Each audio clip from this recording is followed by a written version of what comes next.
Summarizing the challenges across the taxonomy.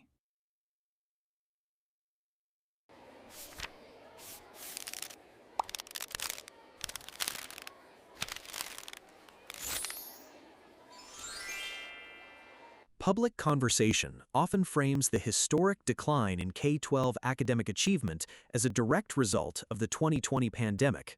The logic suggests that the immediate response to the virus caused severe disruptions to education, resulting in the sharp drops in national test scores. However, data from the National Assessment of Educational Progress reveals a different timeline. While the pandemic was highly disruptive, researchers found that the decline in basic proficiency actually began in 2013, 7 years before pandemic school closures. The 2020 lockdowns hit a system already in the middle of a measurable downward trajectory. By the time students returned to full-time instruction in 2021, a significant portion of the student body lost a year and a half of traditional learning. Analyzing these classroom issues in isolation overlooks the fact that U.S. public education functions as an engineered system of interdependent parts. To organize the forces driving this system, we use an analytical framework called the U.S. PreK-12 taxonomy. This model groups the system into 6 nodes, starting with those that define structural capacity: school finance, school governance, and educator human capital. The remaining 3 nodes represent the actual educational experience: curriculum, instruction, and student learning. Because these nodes operate as a network, a policy shift or resource deficit in one foundational area cascades through the structure, eventually manifesting as a measurable change in student performance. This cascading pressure often begins with governance. Under the U.S. Federalist model, local school districts do not operate with total autonomy. Instead, policy mandates and strict accountability requirements flow continuously downward from the federal and state levels. This creates a volatile environment where local decisions are frequently tied to national political priorities. Federal policymakers push competing agendas downward, leaving local districts to navigate the friction. Current national platforms are diametrically opposed. The Democratic platform focuses on enforcing civil rights and opposing school choice, while the Republican platform emphasizes decentralization and the expansion of private school vouchers. These national ideological divides have shifted the nature of local school board meetings. Once focused on nonpartisan administration, these meetings now experience rates of disruption and protest significantly higher than pre-pandemic levels. Administrative bandwidth is increasingly consumed by disputes over library materials, diversity initiatives, and policies regarding gender and sexual orientation. This polarized environment creates an operational vulnerability. When administrative attention is drained by ideological conflict, it leaves fewer resources for the primary mission of maintaining a functional school system. These instabilities in governance are currently colliding with a sharp reduction in district funding. During the pandemic, Congress allocated almost $200 billion in emergency relief, known as ESSER. School districts utilized over half of this temporary capital to increase recurring costs, such as educator salaries. These funds came with a strict expiration date, ending between 2024 and 2026. Using temporary dollars to fund permanent salary hikes, districts set an artificially high bar. Losing that federal money now forces a sudden adjustment across the country. This fiscal cliff is compounded by a second crisis, a national decline in public school enrollment. This decline is driven by 4 demographic forces.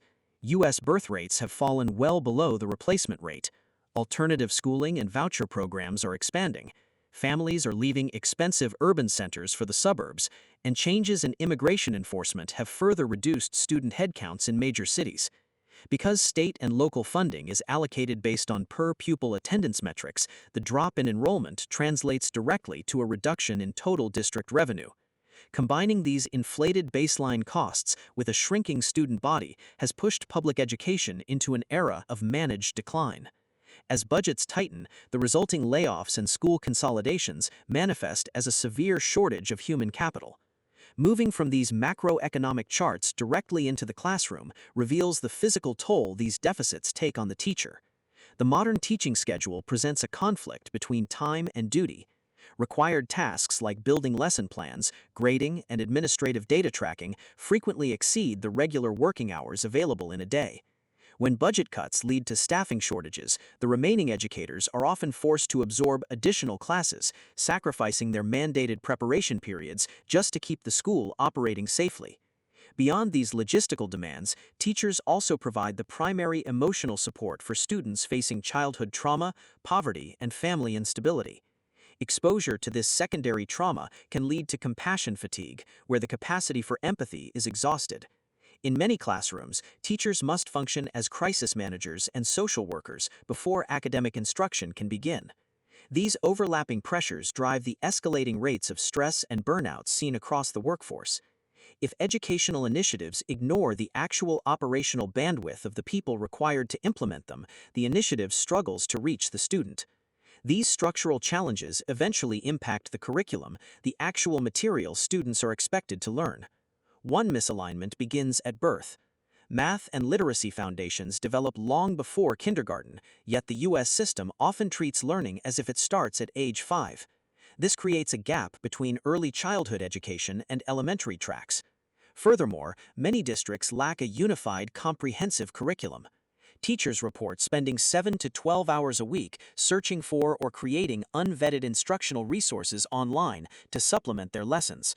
This constant supplementation dilutes the coherence of what is being taught, resulting in inconsistent learning experiences between different classrooms. To address these deficiencies, schools have increasingly integrated digital tools and AI frameworks. However, these tools are often disconnected. Without clear integration policies, layering new technology onto a fractured curriculum can turn a potential advantage into an additional administrative burden for teachers. These curriculum gaps make the instruction node an exercise in navigation. Teachers must adapt a single lesson for 30 students who may operate years apart in academic proficiency and linguistic backgrounds. While research advocates for models like inquiry-based learning, ideals collide with constraints.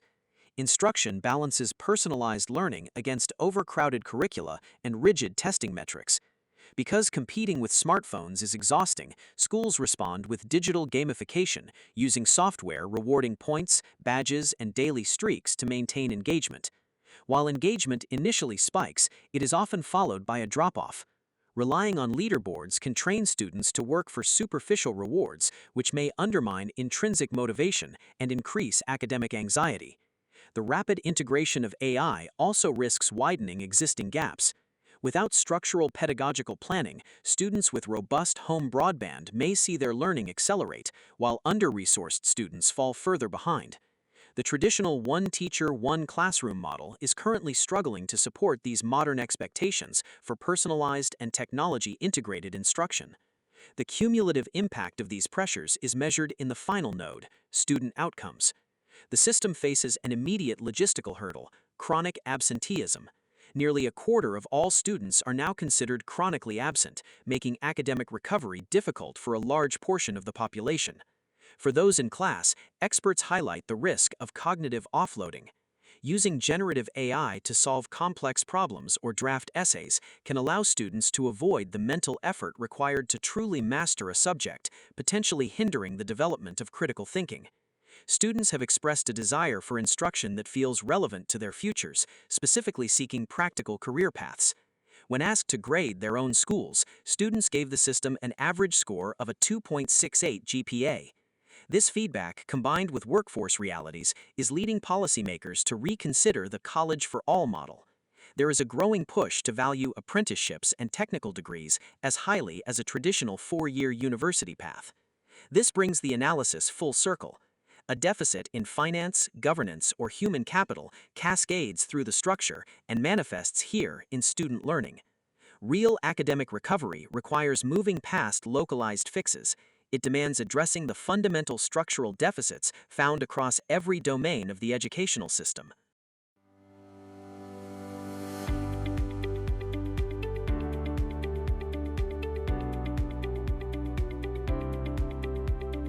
Thank you for watching, and we look forward to having you join in our discussions.